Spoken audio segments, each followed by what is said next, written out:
My name is Vincent Gasana. I work with the KT Press. So it seems a startling thing to say, but all things considered, the crisis in the Democratic Republic of Congo could be ended in a mere matter of days if everybody else were to acknowledge the real causes of the conflict openly. But instead, people seem to be intent on focusing on claims from the UN group of expert reports. There is the recent statement from President Joao Lourenço, for instance, on the M23 rebel alliance entry into Masisi, seems to go on a supposed threat to territorial integrity of the DRC instead of the real causes of the conflict.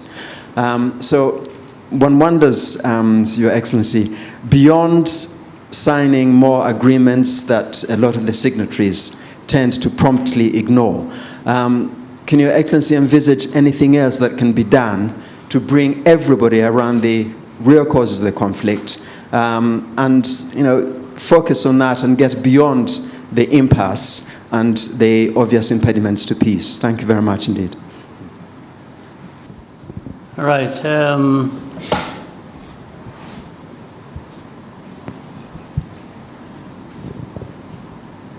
Much as I said, I didn't have much to say, as was prompted by the moderator.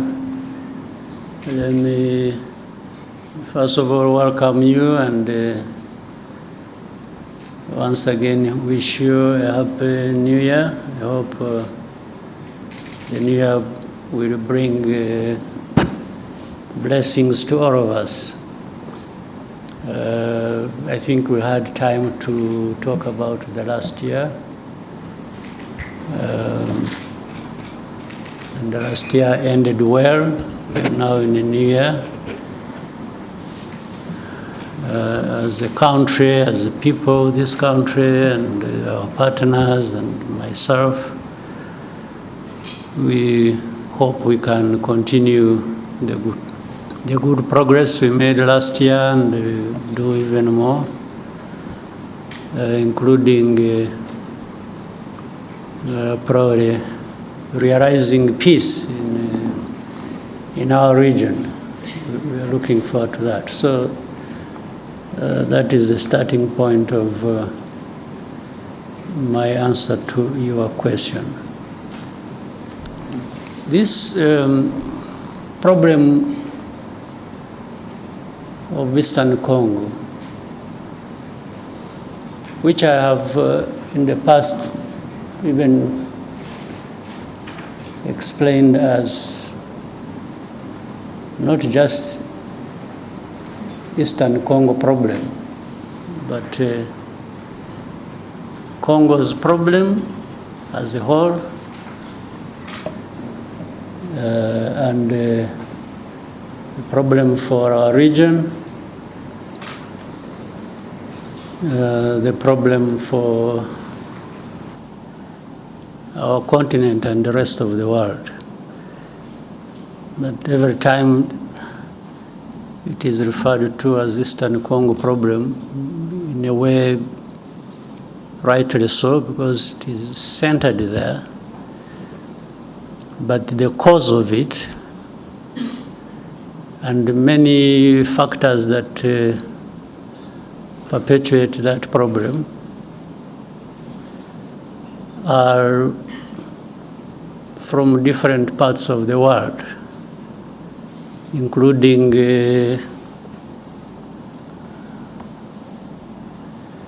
from the big countries as we know them, the powerful countries as we know them. In fact, that problem has roots in the history of that country, the history of our region, and the history of our continent, relating to even the early days of colonial time.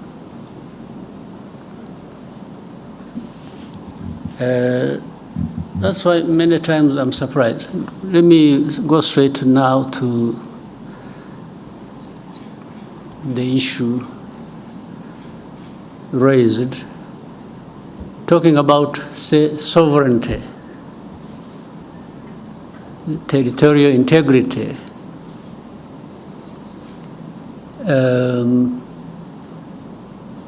As you said, in the statement made from Angola, how do these matters arise really, in a sense? M23 you talk about. These are Congolese. Even to the admission of Congo's leaders, the past and the present.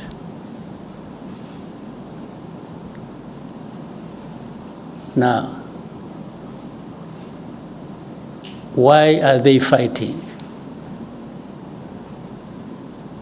Why do we have over 100,000 refugees here in Rwanda, originating from that region? Why? Why do we have refugees here? Is it because Rwanda wants refugees and attracted them from Congo to come to Rwanda?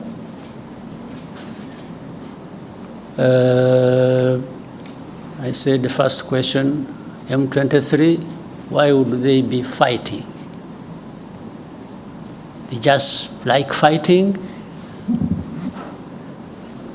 So, in the fighting that is happening in Eastern Congo, and you call that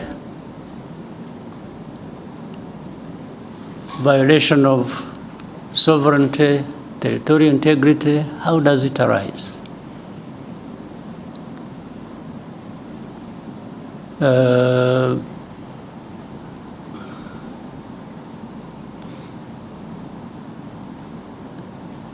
So,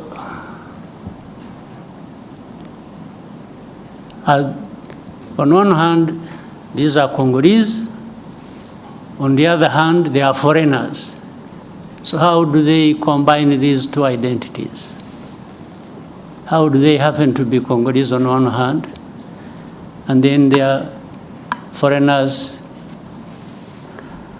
who have invaded Congo and therefore breaching everything about sovereignty and territorial integrity? Maybe they mean something else. Let me also try to explain that.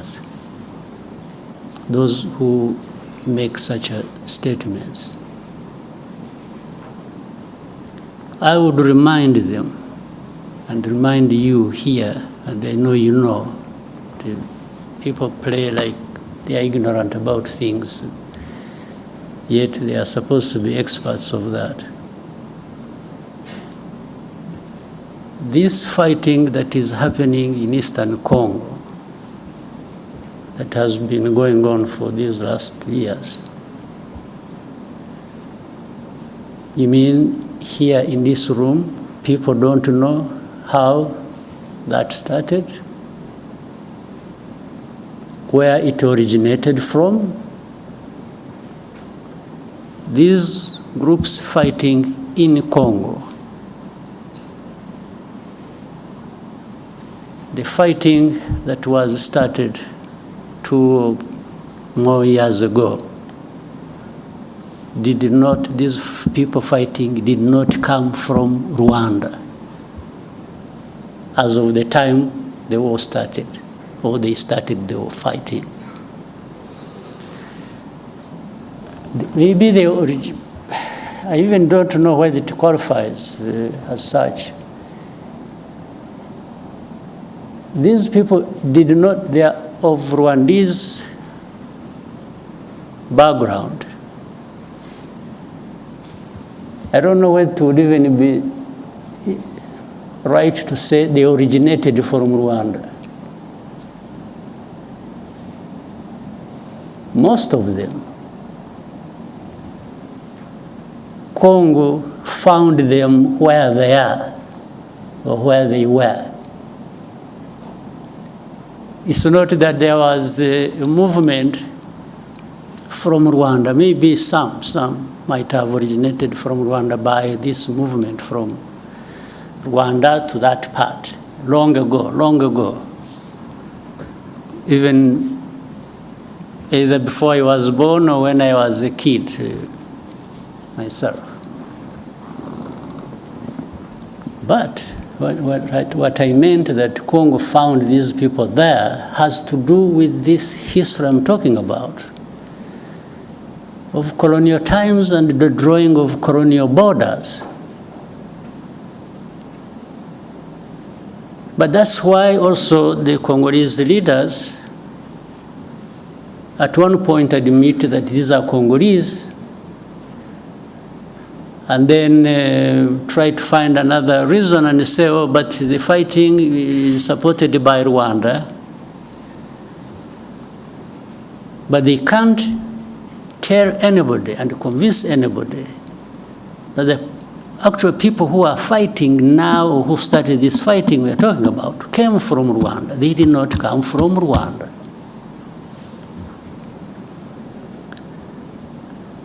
These leaders of M23 and the majority of their fighters came from Uganda, where they had been as refugees who ran away from, or as a result of solving the problem of 2012, 2013, when these people moved to Uganda, and others came here. I remember for specific actually number, those who came here were between 500 and 600, whom we disarmed and gave back arms to the government of DRC at the time. And had been kept here for a long time until when things as they kept changing, the government of DRC used to send even their officials to come and speak to people here where we had held them in camps, to speak to them purportedly to resolve their problems. It went on back and forth for a long time. The problems were never resolved. But these are not the ones who started the fighting. And if you want to see where these people, most of them are still here. The fighting was started by the main group that was in and from Uganda. So how did it become Rwanda's problem, honestly?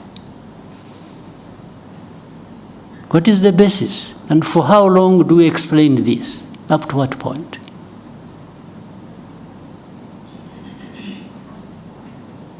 These people, the ones who lead this, and then the other hundreds of groups fighting in Eastern Congo, have nothing to do with Rwanda. The only reason Rwanda comes into question now for this is for a couple of reasons. One, these are Rwandophones. They speak in Rwanda. Well, but that is also what maybe became their main crime in Congo. So if they speak Kinyarwanda, that has turned into reasons for persecution. And that's why we have refugees here for over 2 decades.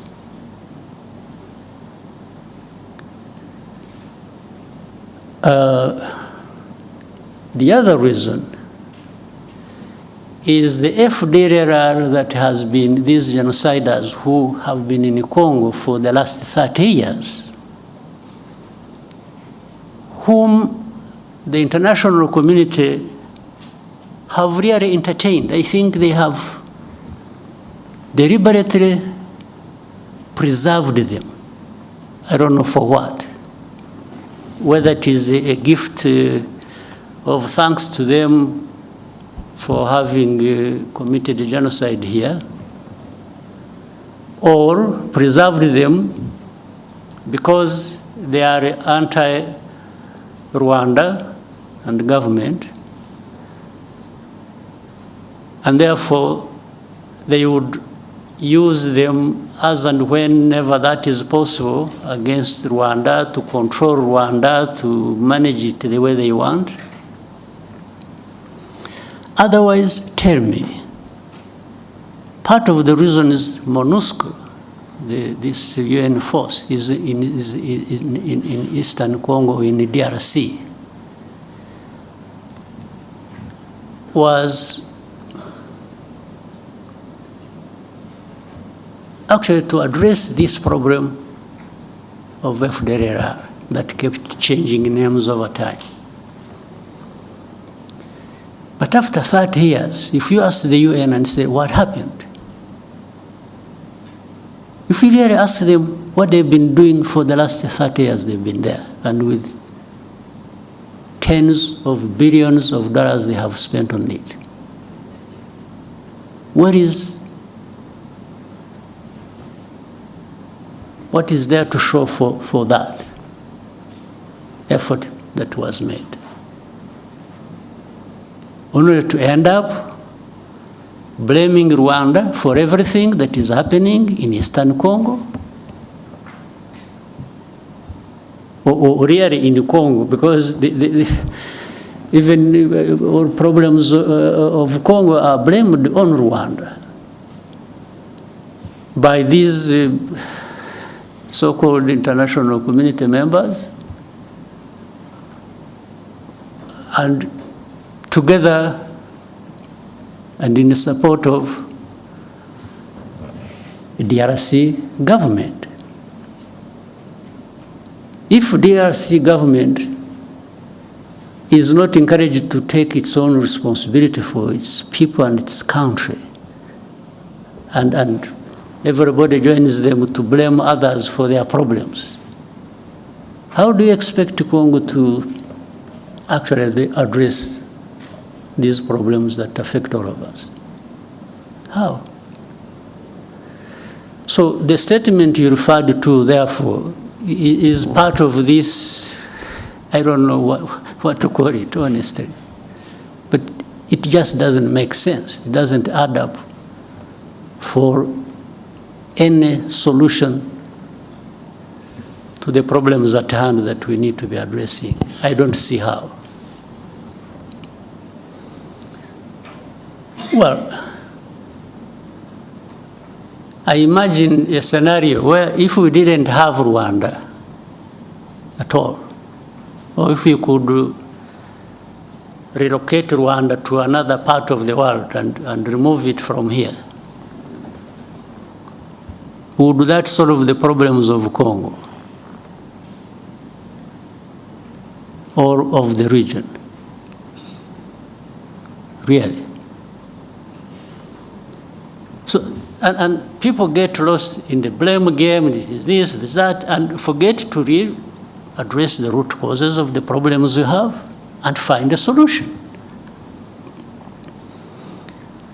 And then you have geopolitics being played into all this. Then you have the blame of colonial times being managed somehow, because those who were involved in the colonial times and who are blamed for it have the power to manipulate, and always fall short of doing what is right. You find they have groups they create, they say groups of experts I mean, how do you expert in doing what? Then you find the groups of experts. These experts are led by people who are supposed to come and really cover up the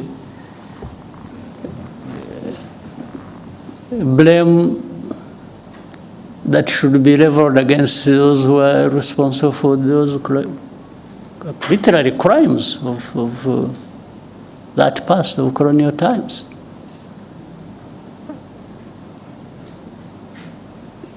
And they've been here in Eastern Congo or in Congo, groups of experts. What expertise? Expertise to come and tell lies? You know, these groups, the people making up these experts, you know, in broad daylight, killings, persecution, all kinds of stuff are done by people they see, government leaders in Congo, commanders, people belonging to either the police, the army, in broad daylight lynching people. This one is kept quiet about.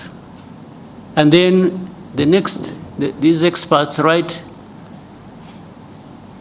a whole, they pile up crimes committed by M23. They talk about things somewhere in the background in villages, and they don't talk about these things that were done in towns, in broad daylight, before their eyes. Then they talk about, you know, M23 violating, you know, human rights and so on and so forth. And then Rwanda behind supporting them, and Rwanda is supposed to be there stealing minerals of Congo. So the whole thing is shifted from what the problem really is to some other imaginary problem they have created. And they really make people believe that. But honestly, for the last 30 years, if anybody wanted to understand what the problems are and what the solutions should be, you don't even need to be an expert. You just need to be wanting to resolve these problems and allowing people to have peace.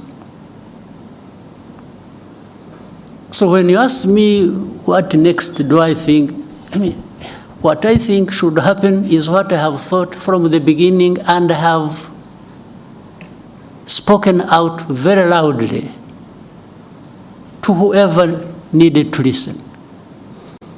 This problem is not insurmountable. It can be addressed. It can end. It should have ended in actual fact long ago. But you can't end it by manipulation. You can't end it by playing games. So, one, does FDLR exist in that situation or not? Do people understand the history of FDLR or not? So why should FDLR be an issue even for discussion? Or why should it be a big problem that can't be resolved? We told these people, whoever was involved, that you can, we started with DRC itself, even before the current administration in DRC. We used to approach these people. We even approached the current administration. We said, let's work together to resolve this problem, and that we will support you with whatever you think you need, and we will avail ourselves and our resources to actually help you fight this FDLR and eliminate it from. And they refused. I had even given them advice that, you see, Uganda has a problem of ADF and others based in Congo. We have a problem of FDLR based in Congo. Burundi also says they have a problem based in Congo.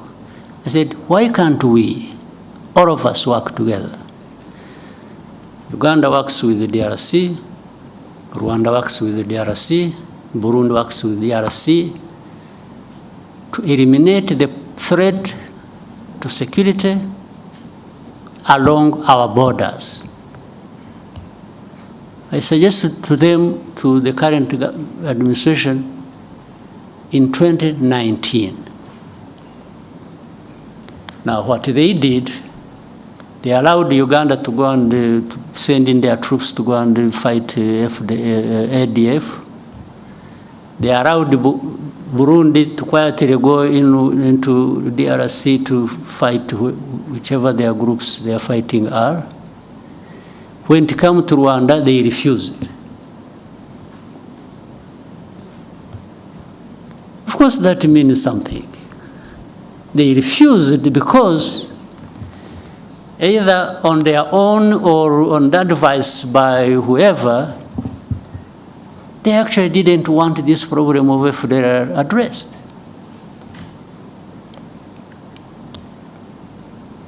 This was way before this M23 problem flared up.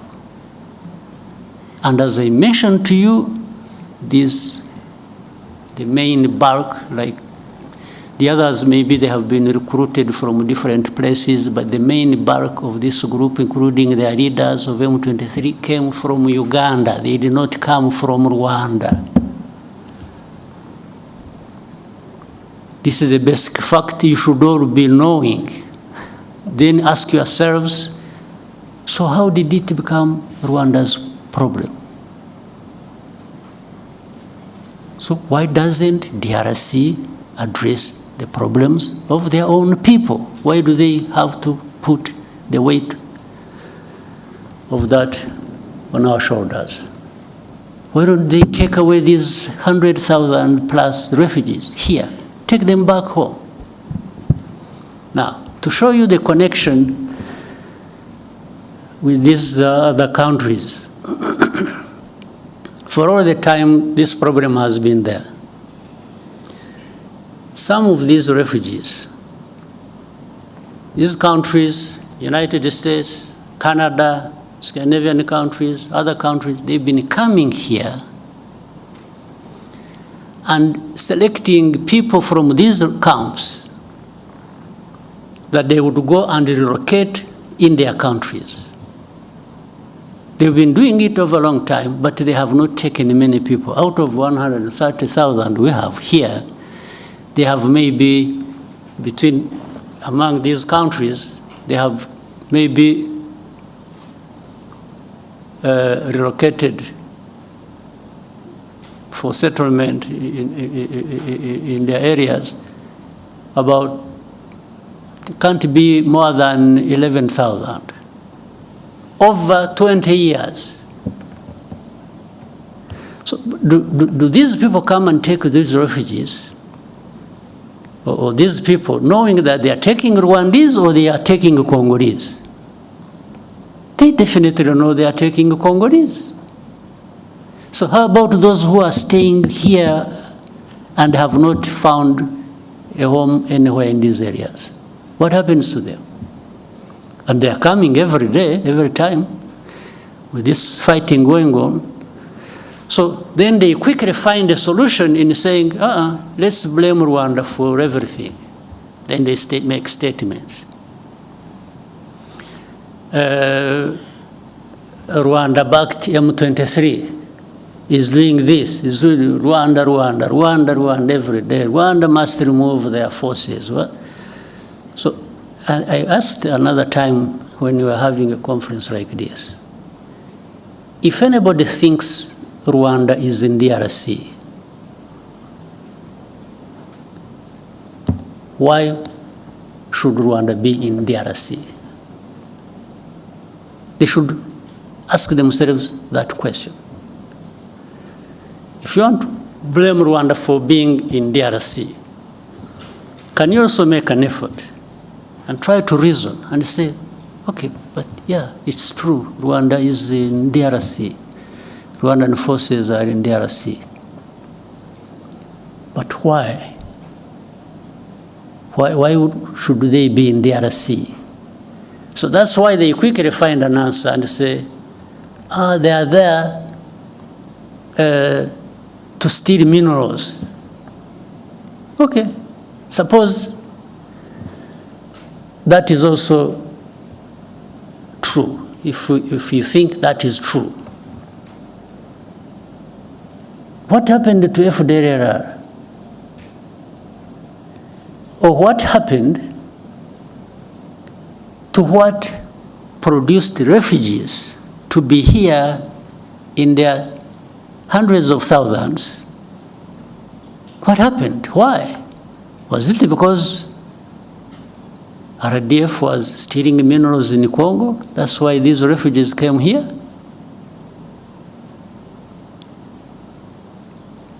Is it? So where is the FDLR? FDLR is nowhere. You don't remember 2019 and later on afterwards 21 and so on, when there were 2019 in November, I remember there was an incursion through Virunga Mountains, invaded our country, areas of Kinigi and in Musanze. These were FDLR. Afterwards, the bombardment that came from DRC onto our territory. There we held a Commonwealth conference here.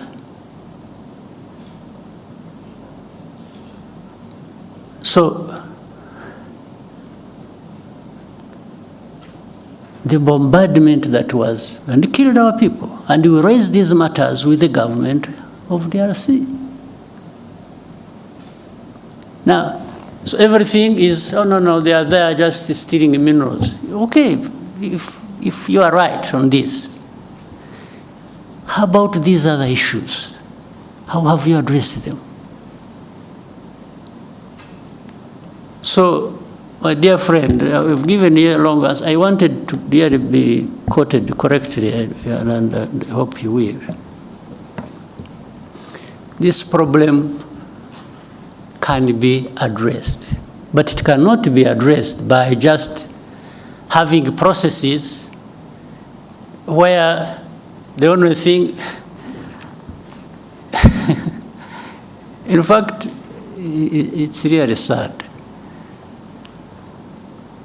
We have processes and we have leaders leading these processes, and what becomes more important is the appearance, the camera appearance. It's being seen there to be signing something, and that becomes an end in itself. You leave the problem intact, you don't address it. Oh, but you didn't go to Rwanda. Okay, how about the time I went there? What happened? Because there are times I have been in these. In fact, up to a point I got tired of going. We have meetings in Nairobi, I was always present. We have meetings in Rwanda, I was always present. We have, wherever there were meetings to discuss how to end this problem, Rwanda was present. But in the end, even now as we speak, the importance is not ending the problem, the importance is in the process. It's in the appearance to be photographed and you say you were in Rwanda.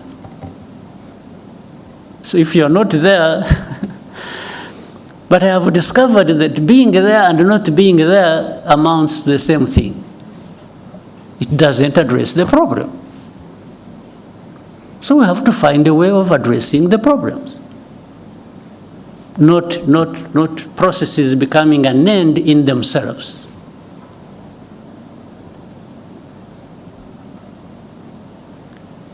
Not the leaders of those processes holding people's hands and doing this being an end in itself.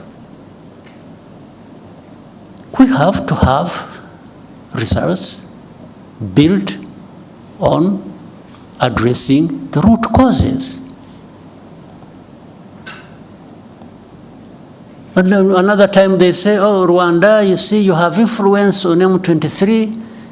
By the way, influence just because some of those guys will speak the same language, so that becomes an influence.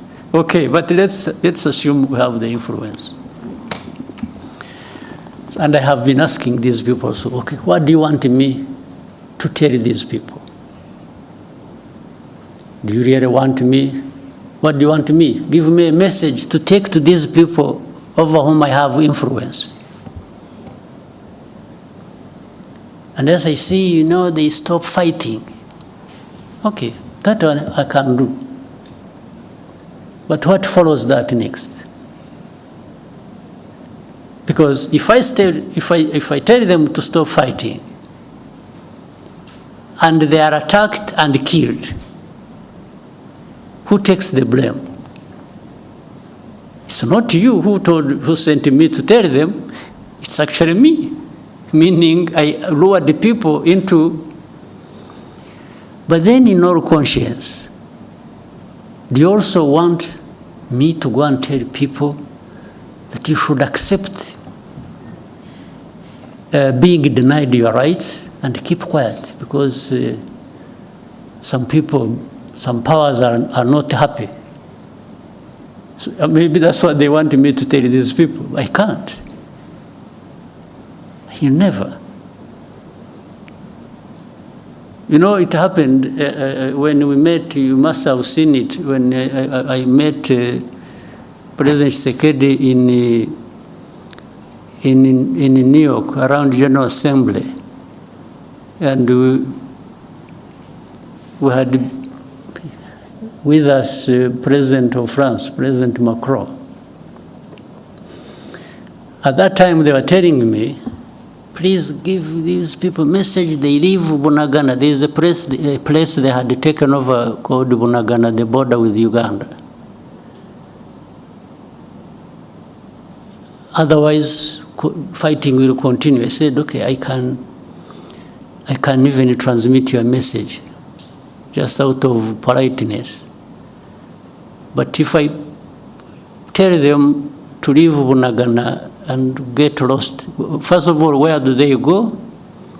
Secondly, are you going to follow that with addressing their problem they are fighting for? And there was no clear, but anyway, I came back, I sent a message, sent intelligence people to tell them.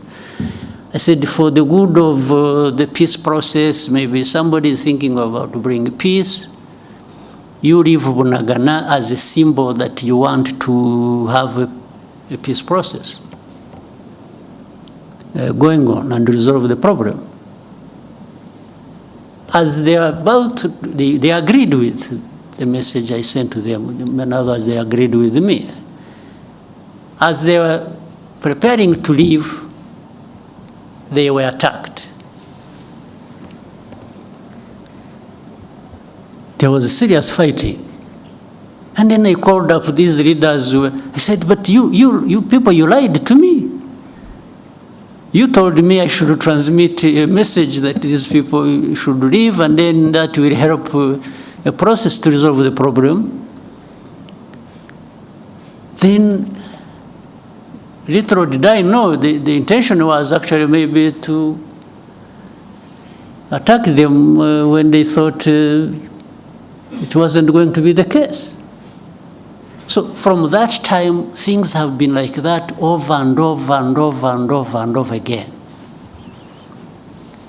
These government forces attack. In most cases, they are beaten back.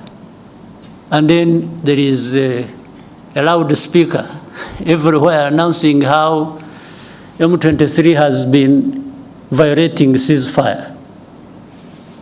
You attack, we fight, I push you back, and then I'm the one who violated the ceasefire. This has been what goes on every day. And even with these experts that we have in place, they cannot tell, but that shows it's not that they can't tell what is the truth. It's just that the truth is not what they want. It's not what they like. It's completely different. So Rwanda, while we may be blamed for other people's problems, we are also happy to be blamed for our own problems of trying to defend ourselves, if that is what it means. We will defend ourselves at any cost. There's no question about it. I have told those who are behind all this in a very clear language. They keep asking me the same questions. I keep giving them the same answers. If there is anything that I can compromise on, it has nothing to do with ceding even a millimeter in terms of preserving the security of our country. Absolutely not. So, my friend who asked the question, the answers are obvious, they are known. But in their heads, these other people have their own other way of looking at things. They don't care about us, they don't care about anybody, they care about themselves. If you want to allow yourself to open up, to be crushed, you get crushed, and that's not their business. They really facilitate that. So, let me end up with the wrong story here, but it is an accumulation of, I have been silent for a long time. So I thought I needed maybe to go back into a little bit of the history of the problem. But the facts are clear. It's only those who don't want the facts that have other ways of looking at things. All right. Maybe that answers all the questions you had in mind, but we can open up for more questions. Your Excellency, before we take more questions from the room, we received a question from a journalist called Charles Onyango Obo. He and 10,000 more are watching live right now online. And he says, you led the African Union reform process and most of its financing mechanisms. Given the failure of AU diplomacy and security interventions in the Horn of Africa, the fiasco the EAC faced in Eastern DRC, the mixed results of the Rwanda process, do you think perhaps AU needs a reform of its political and diplomatic processes? Some have gone as far as calling for the disbanding of the AU's Peace and Security Council and the creation of a new, more effective mechanism. Do you agree? And what reforms, if any, do you think can make change? Well, on what he said, do I agree? I don't. Because it's not the structure of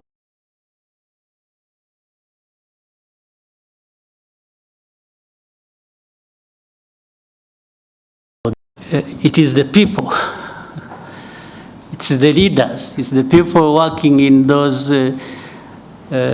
structures and therefore subsequently the countries they come from that are a problem. So how do structures in themselves become a problem?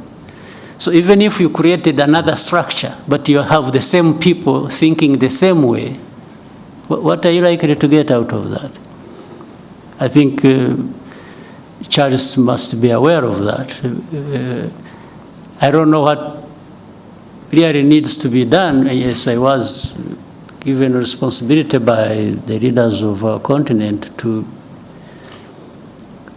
work with others to suggest the reforms that can be made on our continent. I was happy to lead that process. And by the way, I also reached a point, after I had more or less completed the main bulk of what I was supposed to do, I thought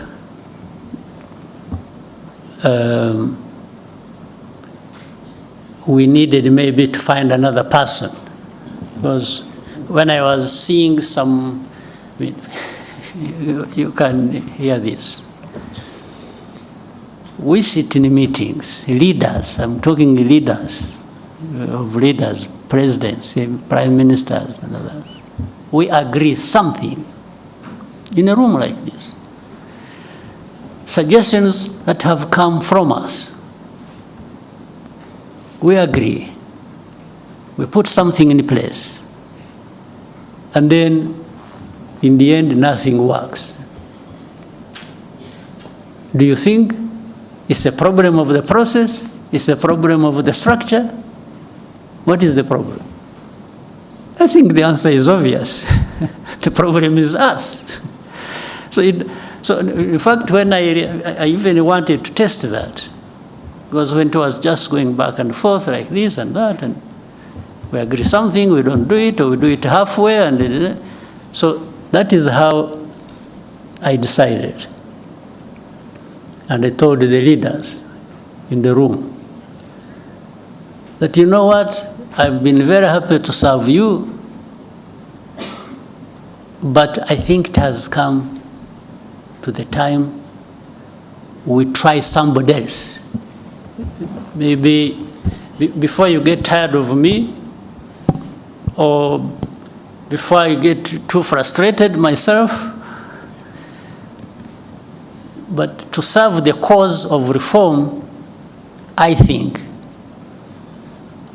we can, here in this room, choose somebody else to lead the process, so that we try different people, different angles of dealing with the matter, and that's how the process went to a different person, the president of Kenya, President Ruto.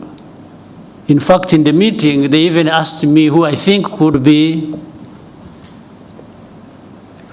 So I gave them my proposition.